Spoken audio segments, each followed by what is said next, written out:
मराठी कविता. कवितेचे नाव आहे वर्णिनी जरी अशक्य. कवितेचे कवी श्री गो रे एम बनसरळा, महाराष्ट्र, भारत.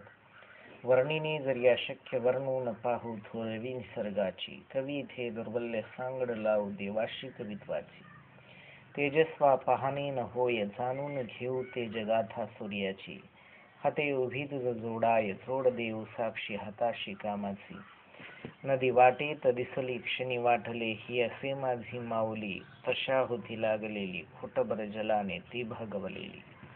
नमन तुझ धरणी माय मुखाने सेविले अन्न तूच भरवलेशी. बागडता थकले पाय बनविली अखेर कुशी धरेशी. कविता ऐकल्याबद्दल व पाहिल्याबद्दल आपले हार्दिक धन्यवाद.